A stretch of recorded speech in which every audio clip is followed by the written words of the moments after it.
I know the social media world is becoming the new norm, it seems, and we have an expert in studio now telling you why your kids' Instagram and Facebook posts might be a good thing. I'd like to welcome behavioral health specialist Christine Fonseca to Primetime. Welcome. Hi, it's so nice to be here. Oh, I'm so glad you're here because I'm very confused. I mean, I report the news all the time and we hear about predators getting these young kids via social media. Yes. So this is the first time I've ever heard social media is a good thing. Explain what you mean by that.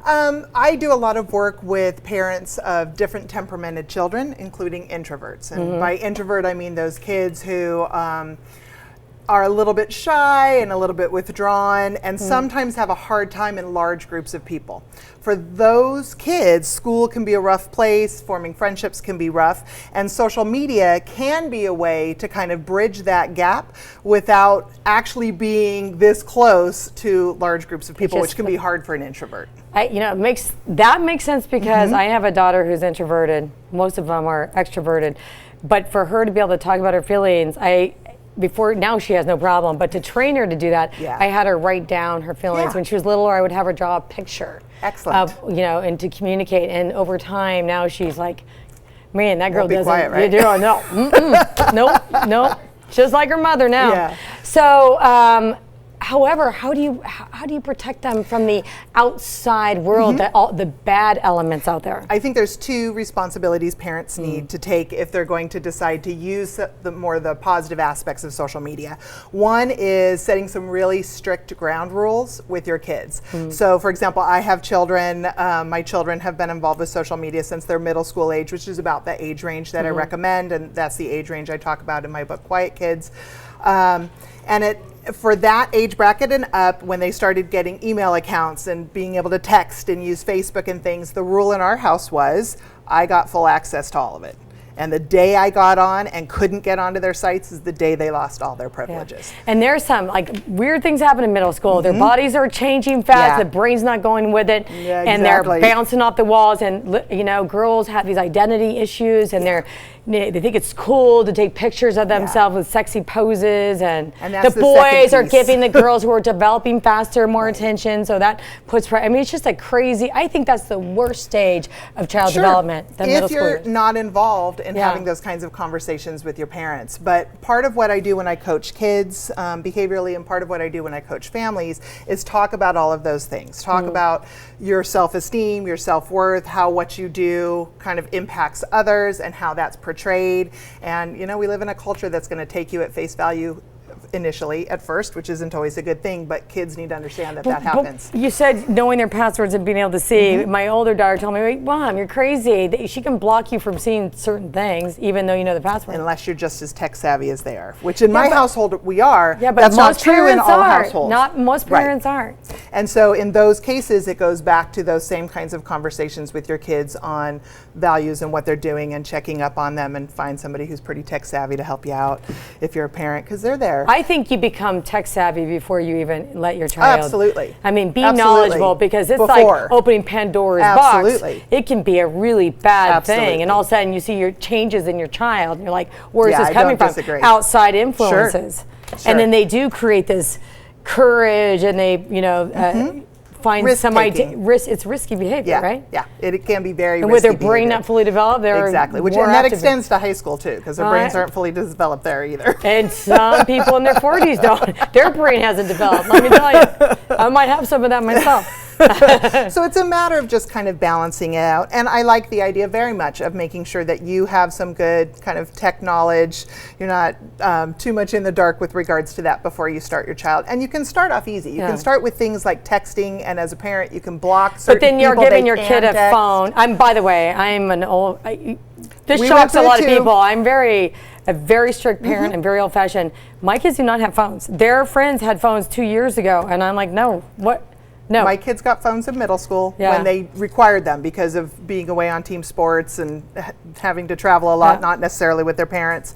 And that's when we did it. And every family is going to make an individual choice with regards to that. But certainly I'm not talking about elementary school age children. I think there's different things we can do with introverted children who are younger to kind of help bridge that gap. And some families, like if the kid's a latchkey child, or You know, my children are not. I would have loved to have a phone. I probably would have been protected more. But my children aren't. I make sure that they're supervised all the time. Yeah. You know, Which I I probably can understand that, overprotect, though. but you know, I'd rather overprotect than underprotect.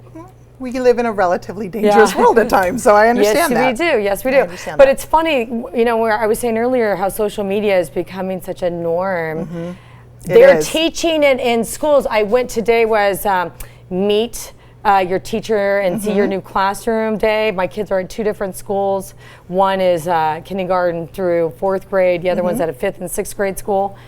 And I'm signing, you know, everything went great in the one that's in 4th grade, fine, happy. I get into the one that's going into 6th grade, and the teacher, some young teacher, she had something that there was no directions or to fill out. She had something to scan. You had to scan that to find out the directions. Well, this poor grandma's in there going, what do I do? This is crazy. And then the next thing was write something about yourself, hashtag this and that. I'm like, what are you training my kid to do?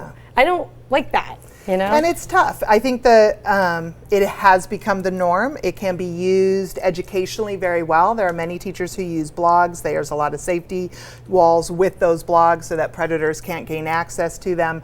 And I think it's a fine line that we're walking whenever we introduce social media into educational Well, let me tell you something. It is the moment your child elevates about 3 levels with experience. You know what I mean? If you want to keep them protected and innocent, you probably don't want to keep them around social media, but at some point you do need to educate them, right? At some point you need to train them and educate them so they can handle situations. Yeah, and like that's kind of what we decided as a family. And when I work with families, what I kind of work on is always thinking about that next step. What's the world going to be like that they're going into? What's the next phase? If they're in elementary school, they need to gain the social skills necessary for middle school. If they're in middle school, they need to go gauge those social skills necessary for high school. So that's a lot of what. That's what I talk about. I'm not even going to let my kids go to middle school. I'm going to homeschool them. I'm kidding. I don't want to around other crazy kids when they're being crazy.